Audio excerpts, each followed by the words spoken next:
Hello guys, in this video I'm going to show you how to set a channel image in the Zello app.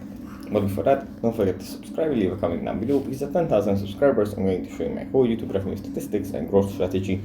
So without further ado, let's jump right into it. First you have to open up the Zello app. And here it opens up in the contacts list. From here we just go into channels, tap on a channel, then tap on the channel icon, and here we have to tap on the little pencil icon in the top right corner, and then on the camera icon in the bottom left. And here we can either take a picture with our phone now, or select a picture from the library to be set as the channel image. And yeah, that's pretty much it for this video. Hope it was helpful for you guys, and I'll see you in the next one. Bye.